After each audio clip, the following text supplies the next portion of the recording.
Welcome students. जैसा कि हमने एक टॉपिक डिस्कस किया था back EMF effect in Motors, तो उसी से रिलेटेड एक प्रॉब्लम सॉल्व करेंगे ताकि हमारा कॉन्सेप्ट मजीद क्लियर हो सके। तो हमारे पास यहाँ पे प्रॉब्लम क्या है, आइए देखते हैं। A DC motor is run by a 12 volt battery. ठीक है, हमें बताया गया है कि हमारे पास एक डीसी मोटर है। डीसी मोटर से मुराद ऐसी डिवाइस होती है जो कि इलेक्ट्रिकल एनर्जी को मैकेनिकल एनर्जी में कन्वर्ट करती है, और जो उसके लिए करंट यूज होता है वो डायरेक्ट करंट यूज किया जाता है, यानी कि एक ऐसा करंट जो कि अपनी डायरेक्शन को चेंज नहीं करता, अपनी पोलैरिटी को चेंज नहीं करता। ठीक है, तो हमें ये बताया गया है कि जो इस मोटर में बैटरी लगाई गई है उसका जो ईएमएफ है वो हमारे पास कितना है, वो हमारे पास है 12 वोल्ट्स। ठीक है, आगे हमें कहा गया है कि the resistance of its coil is 25 ohms, यानी कि जो कॉइल इस मोटर में यूज की गई है उसकी रेजिस्टेंस 25 ओम्स है।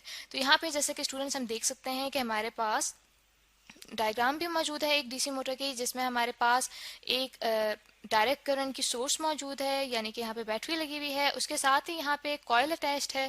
ठीक है, और जो कॉइल है एक परमानेंट मैग्नेट के दरम्यान में रखी गई है। और ये हमें आगे इस प्रॉब्लम में कहा गया है कि it draws 15 milli ampere current when running at normal speed, यानी कि जब ये मोटर स्टार्ट होती है और एक स्पीड में आती है नॉर्मल स्पीड पे, ठीक है, तो उसके अंदर से कितना करंट पास होता है, वो पास होता है 50 मिली एम्पेयर।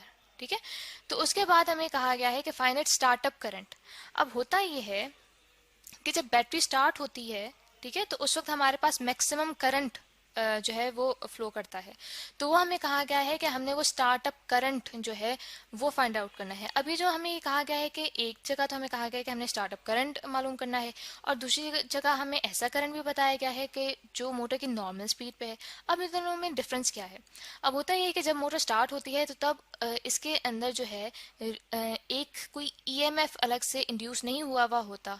ठीक है, जो कॉयल है उसके अंदर कोई अलग से ईएमएफ इंड्यूस नहीं होता, इसलिए जो हमारे पास करंट होता है वो अपनी मैक्सिमम वैल्यू में फ्लो करता है। ठीक है, अब होता क्या है, जैसे जैसे ये जो कॉयल है ये रोटेट करती है इस मैग्नेटिक फील्ड में, परमानेंट मैग्नेट की मैग्नेटिक फील्ड में, तो इसके अंदर एक ईएमएफ इंड्यूस होता है जो कि बैक ईएमएफ कहलाता है। ठीक है, और उस बैक ईएमएफ का पर्पस ये होता है कि जो हमारे पास ईएमएफ इंड्यूस हो रहा है वो अप्लाइड ईएमएफ के ऑपोजिट होता है, यानी कि उसे रोकने की कोशिश करेगा। सही, तो यहाँ पे इसीलिए हमें कहा गया है कि एक तो हमने स्टार्टअप करंट मालूम करना है, ठीक है, और साथ ही हमें कहा गया है कि हमने back EMF eight normal speed, यानी कि जब आहिस्ता आहिस्ता जो कॉयल है वो अपनी स्पीड गेन करेगी, ठीक है, तो जैसे जैसे उसकी जो रोटेशन है उसकी स्पीड इंक्रीज होगी, वैसे वैसे जो ईएमएफ इंड्यूस हो रहा है ये इंक्रीज होता जाएगा। ठीक है, और वो हमने बैक ईएमएफ जो इंड्यूस हो रहा है वो हमने कैलकुलेट करना है।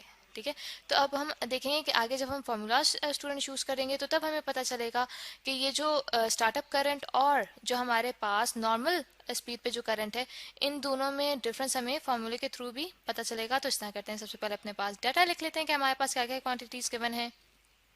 सबसे पहले हमारे पास यहाँ पे ईएमएफ गिवन है कि हमारे पास जो डायरेक्ट करंट मोटर में जो हमारे पास ईएमएफ है बैटरी का वो कितना है, हमारे पास वो है 12 वोल्ट्स। ठीक है, तो साथ ही हमें कहा गया है कि जो इस मोटर के अंदर कॉइल मौजूद है उसकी रेजिस्टेंस कितनी है, उसकी रेजिस्टेंस है 25 ओम्स। ठीक है, 25 ओम्स उसकी रेजिस्टेंस हो गई, और साथ ही में कहा गया है कि जो नॉर्मल स्पीड पे उसका करंट है वो हमारे पास है 50 मिली एम्पेयर। इस तरह करते हैं, मिली को ओपन करके लिख लेते हैं, तो हम ये जानते हैं कि जो ये मिली होता है ये शो करता है इंटू 10⁻³ को। ठीक है, तो दैट मीन्स कि हमारे पास ये जो करंट है ये बन जाएगा हमारे पास 0.05 एम्पेयर। ठीक है, ये हमारे पास बन जाएगा 0.05 एम्पेयर। तो इसके बाद हम देखते हैं कि हमने फाइंड आउट क्या करना है। हमने फाइंड आउट करना था स्टार्टिंग करंट, जिसको मैं आई एस से डिनोट कर रही हूँ। ठीक है, और साथ ही हमने बैक ईएमएफ भी देखना है कि वो कितना इंड्यूस हो रहा है, तो उसकी वैल्यू भी हम फाइंड आउट करेंगे। तो स्टूडेंट्स यहाँ तक तो हमने डाटा कंप्लीट कर लिया है। तो इस तरह करते हैं कि आप सोल्यूशन स्टार्ट करते हैं कि जो हमारे पास स्टार्टिंग करंट है जो आई एस से मैंने डिनोट किया था वो हमारे पास इक्वल होगा EMF of the battery divided by resistance of the coil. ठीक है। तो यहाँ पे आप देखें कि हमारे पास जो वैल्यू है करंट की वो मैक्सिमम है, क्योंकि मैंने कहा कि स्टार्ट में हमारे पास ईएमएफ इंड्यूस नहीं होता, ठीक है, जो कि अप्लाइड ईएमएफ के ऑपोजिट हो और उसे रोके। तो इसलिए हमारे पास जो स्टार्ट में करंट होता है जब हम मोटर स्टार्ट करते हैं वो मैक्सिमम वैल्यू का होता है।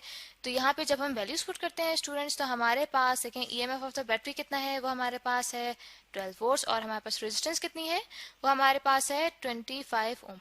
तो कैलकुलेटर से मैंने इसको कैलकुलेट किया तो मेरे पास जो स्टार्टिंग करंट की वैल्यू आ रही है वो आ रही है 0.48 एम्पेयर। ठीक है, ये तो हमारे पास हो गया स्टार्टिंग करंट। ठीक है, तो स्टूडेंट्स आप देख सकते हैं कि जो हमारे पास करंट है एट नॉर्मल स्पीड, ठीक है, तो वो कितना है 0.05 एम्पेयर, जबकि हमारे पास जो स्टार्टिंग करंट है वो हमारे पास है 0.48 एम्पेयर। तो आप देख सकते हैं कि कैसे हमारे पास जो वैल्यू है करंट की वो डिक्रीज हुई है, क्योंकि मैंने आपको बताया कि जो ईएमएफ है, बैक ईएमएफ, जब वो इंड्यूस होता है तो करंट की वैल्यू को कम करेगा। तो यहाँ पे हम देख सकते हैं कि हमारे पास जो नॉर्मल स्पीड पे करंट होता है उसका हमारे पास फॉर्मूला होता है EMF of the battery E minus back EMF E divided by resistance of the coil R. ठीक है, तो यहाँ हम देख सकते हैं कि जो मैंने आपको बताया कि करंट की वैल्यू रिड्यूस होती है, वो रिड्यूस किस वजह से होती है, इस बैक ईएमएफ की वजह से। ठीक है, क्योंकि वो बैटरी के ईएमएफ में से माइनस हो रहा है, तो हमारे पास जो नॉर्मल स्पीड पे करंट है उसकी वैल्यू भी डिक्रीज हो जाती है। तो यहाँ पे देखिए हमारे पास करंट की वैल्यू भी मौजूद है, ईएमएफ ऑफ द बैटरी की वैल्यू भी मौजूद है, और यहाँ पे हमने क्या देखना है, हमने ईएमएफ कैलकुलेट करना, बैक ईएमएफ कैलकुलेट करना है, और यहाँ पे जो कॉइल है उसकी रेजिस्टेंस भी हमें मालूम है। तो यहाँ पे जब हम इसकी वैल्यू निकालना चाहें तो हमारे पास ये बन जाएगा back EMF equals to E minus I R. ठीक है, आई आर, जब ये मैंने एक तरफ लेके गई हूँ बैक ईएमएफ को, तो मेरे पास ये इक्वेशन बन रही है। इसमें जब वैल्यूज पुट करें तो मेरे पास जो बैटरी का ईएमएफ है उसकी वैल्यू है 12 वोल्ट्स, माइनस करंट की वैल्यू मेरे पास है 0.05 एम्पेयर, जो कि आगे मल्टीप्लाई हो रहा है रेजिस्टेंस से, जो कि हमारे पास है 25 ओम। ठीक है, तो इसको जब मैंने कैलकुलेट किया मेरे पास आ जाएगा 12 वोल्ट्स माइनस 1.25 वोल्ट्स, जो कि मेरे पास बैक ईएमएफ की वैल्यू अब देगा 10.75 वोल्ट्स। तो स्टूडेंट्स ये हमारे पास वैल्यू आ गई है बैक ईएमएफ की, जो कि इंड्यूस हो रहा था इस डीसी मोटर में। तो आई होप कि आपको ये प्रॉब्लम अच्छे से समझ आ गया होगा, जिसमें हमने डीसी मोटर के अंदर जो उसका स्टार्टअप करंट होता है वो फाइंड आउट किया और बैक ईएमएफ फाइंड आउट किया है।